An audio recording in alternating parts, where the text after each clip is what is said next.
Who here remembers the musical Joseph and the Technicolor Dreamcoat?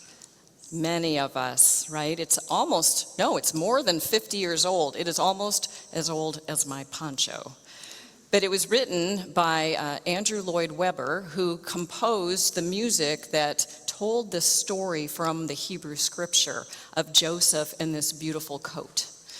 Now, I am going to be Debbie Downer for a moment, because I want you all to know that there is no scripture in our Old Testament that describes that coat as colorful.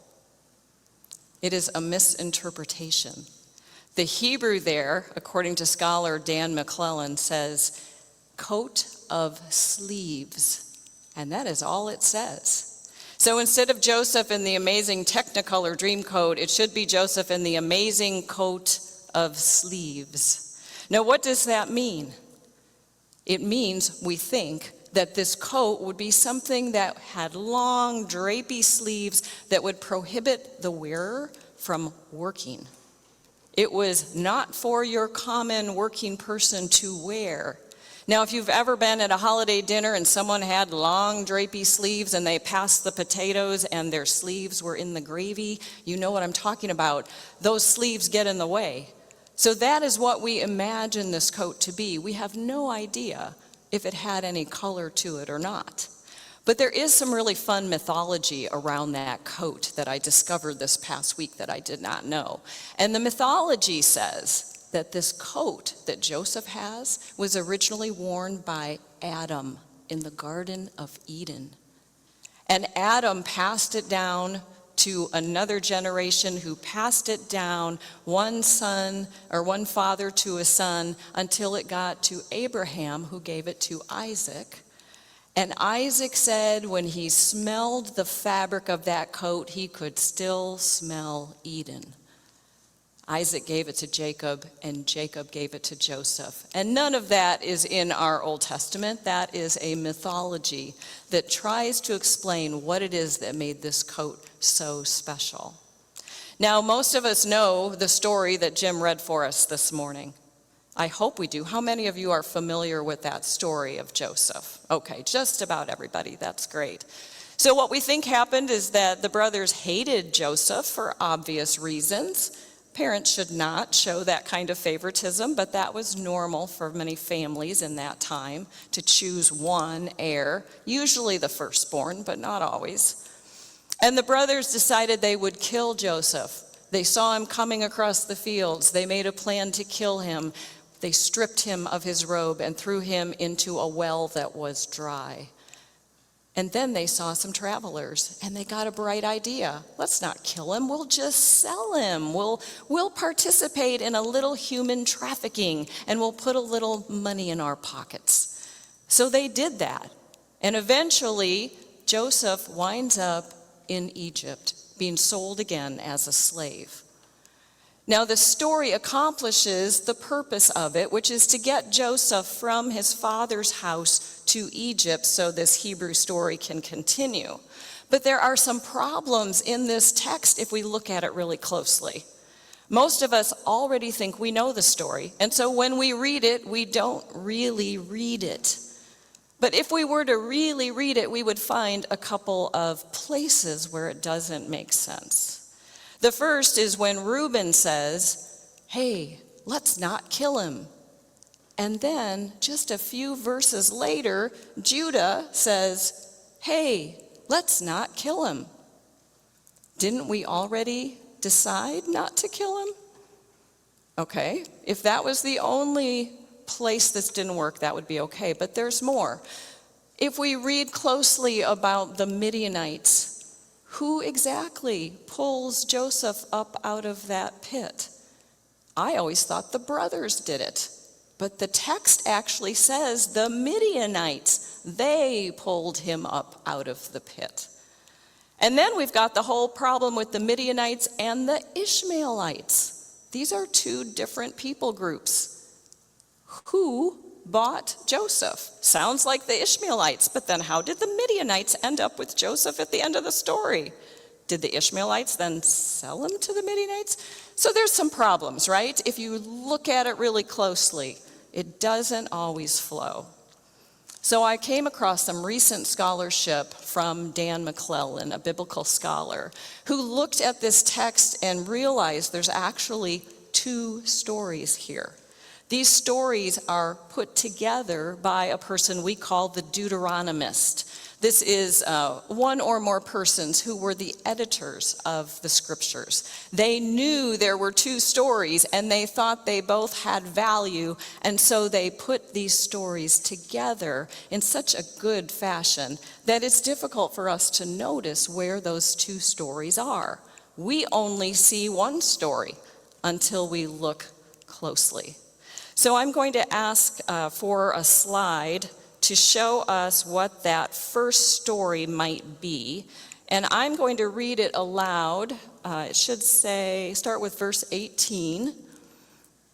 Okay, so as I read it, follow along and just watch the verse numbers. They saw him from a distance, and before he came near to them, they conspired to kill him. But when Reuben heard it, he delivered him out of their hands, saying, "Let us not take his life." Reuben said to them, "Shed no blood. Throw him into this pit here in the wilderness, but lay no hand on him, that he might rescue him out of their hand and restore him to his father." And they took him and threw him into a pit. The pit was empty, there was no water in it. Then they sat down to eat. When some Midianite traders passed by, they drew Joseph up, lifting him out of the pit. When Reuben returned to the pit and saw that Joseph was not in the pit, he tore his clothes. He returned to his brothers and said, "The boy is gone, and where can I turn?" Meanwhile, the Midianites had sold him in Egypt to Potiphar, one of Pharaoh's officials, the captain of the guard. That is one story. It flows, does it not? Did you see any places where it didn't go together?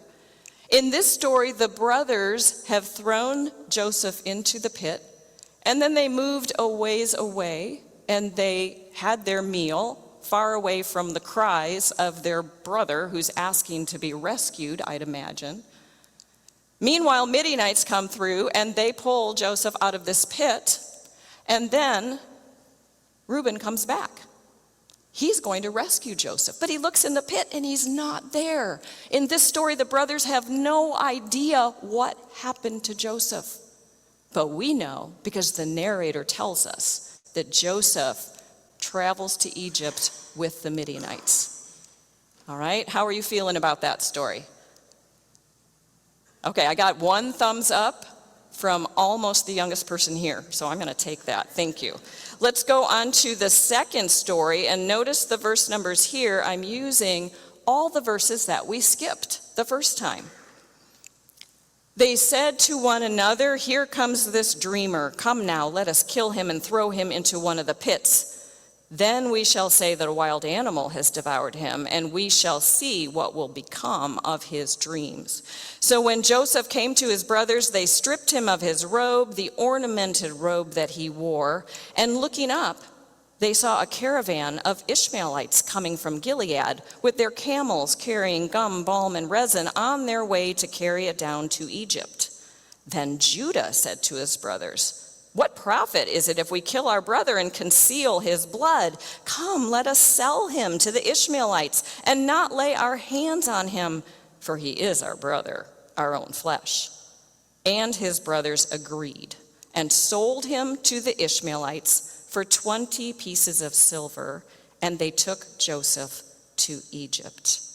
Then they took Joseph's robe, slaughtered a goat, dipped the robe in the blood all the way to the end where his father bewailed him.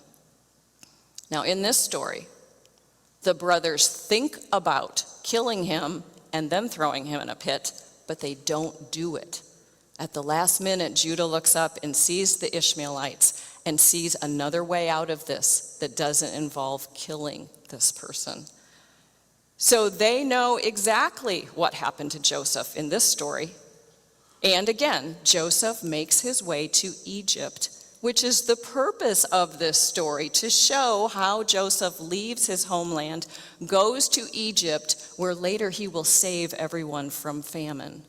And this story also shows us that the God of Abraham, Isaac, and Jacob is with Joseph and will use all of these terrible events for good, which is a wonderful message for all of us.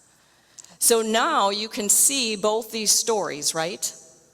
And you can read this again and you can see where they intersect. Now, why does the Deuteronomist do this? We think, scholars and me, who's not a scholar, we think that it is because both stories are valuable and should be preserved. Both deserve to be included in this Hebrew text. One story doesn't win and the other one loses. They're both here. They're both important. So today what I want us to do is listen to two more stories, and you all are going to be the Deuteronomist. You tell us if these stories are important and if they need to be preserved. And if you decide that, then we will put them together and we will see what the new story is. Are you ready? Are you excited? No. Okay, I'm going to ask Gary Wilcock to come up and Linda Miller. They are going to read for us two stories.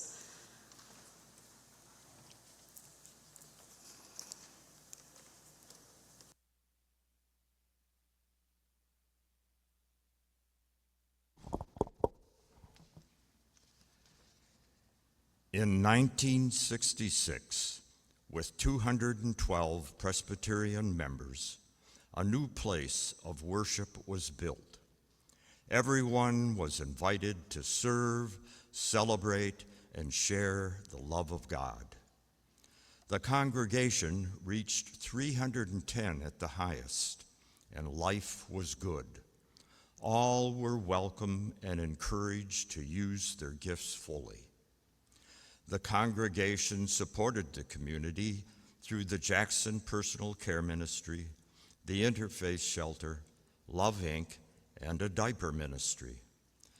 They adapted Christmas families, rang Salvation Army bells, and stocked the blessing box.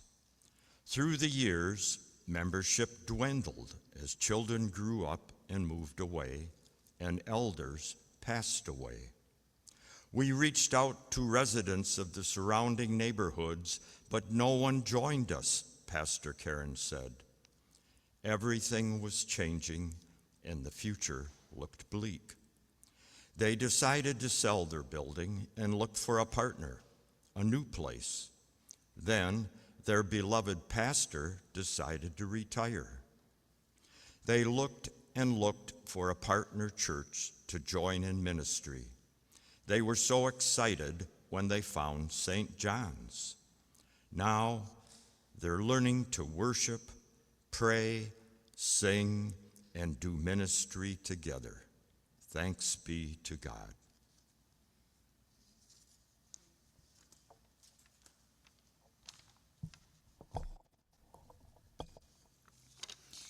In 1883, 18 German-American families started a German-speaking church. They were lonely people in a new land, and they found comfort and community together. The congregation grew and flourished as families joined. They started worshiping in English. They outgrew their building, and in 1905, they built a beautiful new church. All were welcomed and encouraged to use their gifts fully. Missions were very important to this congregation. Ministry with the community continued to be innovative and challenging under the leadership of Pastor Jay. Partners joined them, the NAACP, American Red Cross, and Head Start. They worked with Habitat for Humanity, Crop Walk, the Pride Center, the Heifer Project, and they began a food pantry and the annual baby shower. Through the years, membership dwindled as children grew up and moved away, and elders passed away. They reached out to residents of the surrounding neighborhoods, but very few joined. Then their beloved pastor retired. Everything changed. The building needed repair, the future looked bleak. They were surprised by an invitation to partner with Westminster Presbyterian. They were so excited to find a partner and a kindred spirit. This new consolidated church began in 2024. All are welcome here. You are home. Thanks be to God. Thank you. I should have said before we read those, no ad-libbing, Linda. It's okay. So what's the consensus, Deuteronomists? Should we keep both stories? Are they both worth preserving and telling and sharing?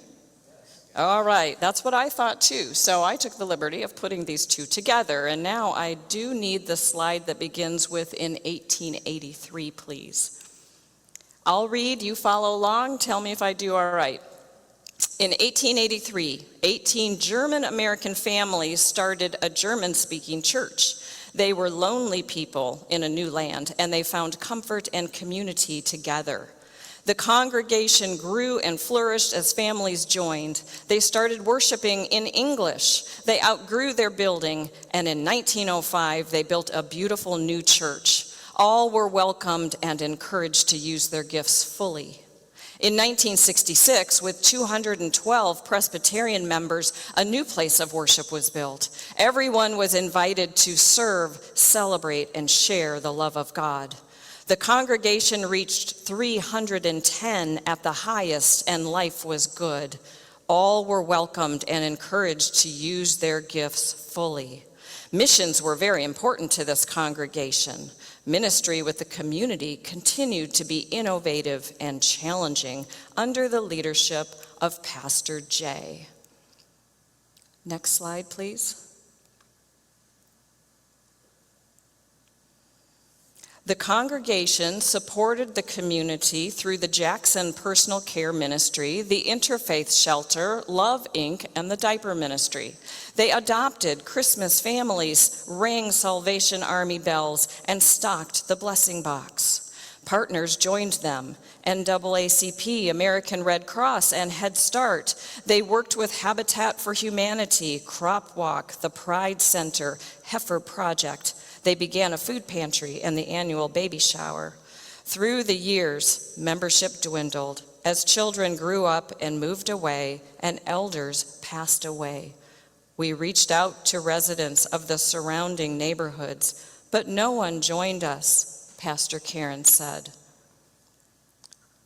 Everything was changing, and the future looked bleak. They decided to sell their building and look for a partner and a new place. Then their beloved pastor decided to retire. Then their beloved pastor retired, and everything changed. The building needed repair, and the future looked bleak. They looked and looked for a partner church to join in ministry. They were so excited when they found St. John's.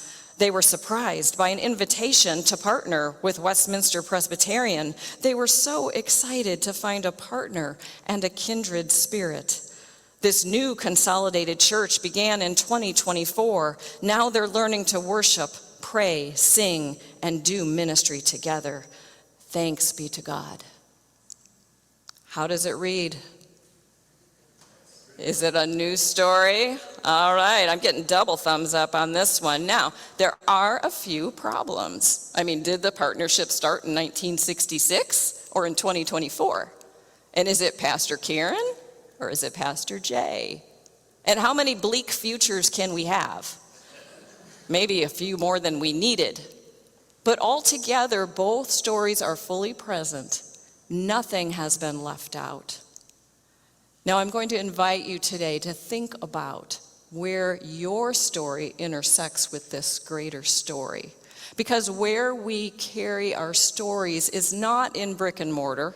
It is not in pictures on the wall, it is in here.